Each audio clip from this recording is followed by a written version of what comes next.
আমি ফুটফুটে এক ছেলের জন্ম দিলাম, কিন্তু আমার স্বামী আমার ছেলেকে মেনে নিল না। এমনকি আমার স্বামী আমার ছেলেকে দেখতে পর্যন্ত আসলো না। আমার স্বামী আমার বাচ্চাকে মেনে নিতে চাইলো না। এই বাচ্চা নাকি তার নয়, এই বাচ্চা অন্য কারো। হ্যালো এভরিওয়ান, আসসালামু আলাইকুম। গত গল্পের দ্বিতীয় পার্ট এখনো বলা হয়নি, সেটাই আজকে শুরু করছি। কিছু মাস পরের কথা, আমি প্রেগনেন্ট হলাম। আমার এই প্রেগনেন্সির খবর আমি সবার প্রথমে আমার স্বামীকে জানালাম। আমি নিজে অনেক খুশি ছিলাম। আমি ভেবেছিলাম এই খবর শুনলে আমার স্বামীও অনেক খুশি হবে। আমি যখন আমার স্বামীকে আমার এই খুশির খবর বলতে গেলাম, আমার স্বামী মোটেও খুশি হলেন না। তিনি আমাকে বললেন তিনি এখন মোটেও বাচ্চা চান না, তার এখন কেরিয়ার গড়ার সময়, তার পুরো ভবিষ্যৎটা পড়ে আছে। এখন বাবা হয়ে তিনি তার কেরিয়ারটা নষ্ট করতে চান না, আর তার নাকি বাবা হওয়ার বয়সই হয়নি। এভাবে আমাকে বোঝাতে লাগলেন, কিন্তু আমি বুঝতে চাচ্ছিলাম না। আমার যেহেতু এটা প্রথম বাচ্চা, আমি এই বাচ্চা কোনোভাবেই নষ্ট করতে চাচ্ছিলাম না। তাছাড়াও আমি মনে করতাম এই বাচ্চা হলে আমাদের সম্পর্কটা আবার আগের মতো হয়ে যাবে, এজন্য বাচ্চাটা আমি রাখতে চাচ্ছিলাম। আমার হাজবেন্ড আমাকে অনেকভাবে বোঝানোর চেষ্টা করছিল এই বাচ্চা যাতে আমি নষ্ট করে ফেলি। আমি অনেক চেষ্টা করার পরেও যখন আমার হাজবেন্ডকে আমি বোঝাতে পারলাম না, তখন আমি আমার শ্বশুর শাশুড়িকে বললাম, আপনাদের ছেলেকে দয়া করে একটু বোঝান। আমার শ্বশুর শাশুড়ি তখন আমার মুখের উপরে বলে দিল,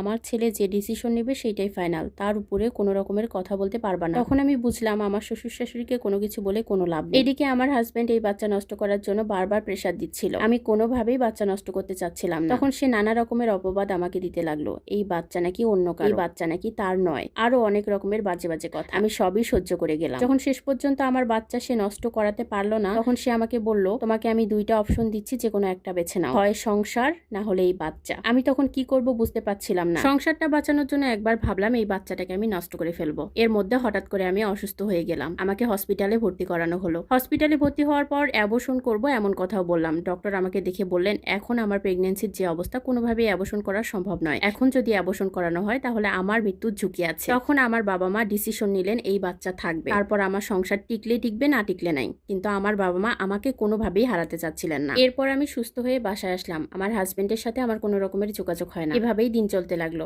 এরপর যথাসময়ে আমি একটা ফুটফুটে ছেলের জন্ম দিলাম। আমার ছেলে জন্ম দেওয়ার পর হসপিটালে আমার হাজবেন্ড আমাকে দেখতে পর্যন্ত আসলো না, এমনকি আমার কোনো খোঁজ খবরে সে নিল না। আমার শ্বশুর বাড়ি থেকেও কেউ দেখতে আসলো না আমার ছেলেকে। আমি ভেবেই নিয়েছিলাম তার সাথে আমার আর কোনো রকমের সম্পর্ক টিকবে না। এভাবেই দিন যেতে লাগলো। আমার ছেলে একটু একটু করে বড় হতে লাগলো। মাঝে মাঝে আমার হাজবেন্ড আমাকে কল দিত, আমার ছেলের খোঁজ খবর নিত, এমনকি মাঝে মাঝে আমার ছেলেকে ভিডিও কলে দেখত। এভাবে 2টা বছর কেটে গেল। আমার বাবা মা ভেবেই ছিলেন ওই ছেলের সাথে আমার আর সম্পর্ক টিকবে না, আমাকে তার সাথে ডিভোর্স দিয়ে আমার বাবা মা আমাকে অন্য কোথাও ভালো জায়গায় বিয়ে দেবেন। আমিও আমার ভাগ্যটাকে এইভাবেই মেনে নিয়েছিলাম। আমার বাবা মায়ের উপরে আমি কোনো রকমের কথা বলিনি। 5 ওয়াক্ত নামাজ আদায় করতাম আর আল্লাহ তাআলার কাছে কান্নাকাটি করে চাইতাম আমার সংসারটা যেন আল্লাহ তাআলা ফিরিয়ে দেন, এই ছোট্ট মাসুম বাচ্চাটা যেন তার বাবার আদর পায়। আমার বিশ্বাস ছিল আল্লাহ তাআলা ঠিকই একদিন আমার কথা শুনবেন। এভাবেই আমাদের দিন কাটছিল। বেশ কিছুদিন পর আমার হাজবেন্ড আমাদের বাড়িতে আসে। আমি তাকে দেখে অনেক